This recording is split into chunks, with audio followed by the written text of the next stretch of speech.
المستوى الاداري، يعني كنت عايز تقول حاجه الاداره، هل يعني ايه اللي انت عايز تقوله فيه؟ لا مش عايز اقول، اصل ده جزء يعني مش عايزين لا نلوم فيه وفي نفس الوقت نقول الحق. بالظبط. يعني طبعا احنا يمكن لما انت زي ما انت بتقول، على الرغم ان احنا ماشيين كويس والكلام ده كله، انما احنا يمكن في يوم لعيبه ما نزلتش التمرين او احنا ما نزلناش التمرين او الكلام ده او كده، هو اتفهم بشكل غلط، لان في عدد كبير من اللعيبه اللي كانت المفروض ان هي لعبه الماتش كان تاني يوم كان في تمرين، وانه راجل يعني قال اللي ممكن اللعيبه لو عايز اللعيبه يتمرن، اللعيبه اللي كانت موجوده امبارح ممكن ما تتمرنش، فاللعيبه كان عندها احساس شويه بالزهق، بحته غضب شويه او حته زعل، ان احنا المفروض ان كان في نحصل على بعض مستحقات طبعا، فما تمش اللي كان موعود بيه.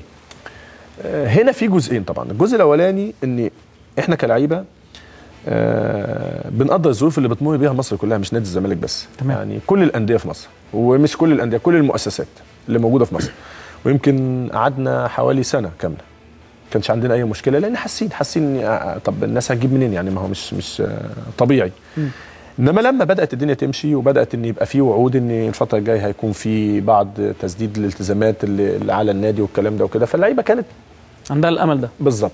فيمكن لما يمكن كان نسبه كبيره فلقوا لا مش هي دي النسبه المقنعه، فاللعيبه طبعا بدات ان كل واحد برضه انت عارف لما بياخد وعد بيبدا يظبط اموره والتزاماته، الحاجات اللي عليا هبدا طبعا. يعني عانينا كتير ولعيبه كتير وناس كتير عانت كتير، لعيبه صغيره في السن لسه ما عندهاش يعني دخل تاني غير كره القدم وكده، فكانت اللعيبه مستنيه حاجه افضل من كده او مستنيه اللي اتوعدت بيه، ده ما تمش، فعشان كده حصل النوع اللي هو من انواع الغضب.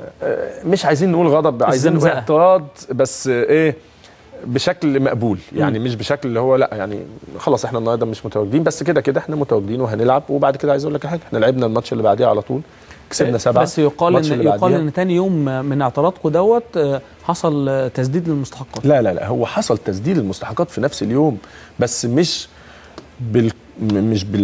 القيمه اللي ترضي اللعيبه، مش اللي ترضي، هو المتفق عليها. فهي دي كان يعني اللعيبه زعلت من هنا او اتضايقت من هنا، انما لا احنا ما هو مش مساله تهديد ولو يضيع والكلام ده كله خالص، والله احنا مقدرين طبعا الظروف، ولكن زي ما بقول لك هي الناس كانت مستنيه حاجه افضل من كده ما جاتش، مقدرين. ويمكن في الفتره الجايه تجاوب مجلس الاداره ان هم الناس عايزين بيبذلوا طبعا ان هم يبقوا يعني يسددوا مستحقات اللعيبه. يمكن اللعيبه كلها دخل لها فلوس، انا وعبد الواحد وفتح الله واحمد سمير، يمكن احنا ما دخلناش ومع ذلك متقبلين، انما في نفس الوقت يعني احنا كمان زي ما بنأدي واجباتنا تجاه النادي وزي لازم ما النادي يأدي بالظبط. يعني على الاقل احنا مقدرين، احنا مش عايزين طبعا مستحقات السنه اللي فاتت ومش او مش عايزين نقول السنه دي وكده، في حاجات من السنه اللي فاتت المفروض ان هي تسدد لينا او اللعيبه اللي موجوده، فده اللي احنا بنطلب بيه. لا هي مساله لو يضيع ولا حاجه، ويمكن أدينا المباراة اللي بعديها وأدينا مباراة أفضل مما يكون نادي الزمالك اللي كسبنا فيها 7.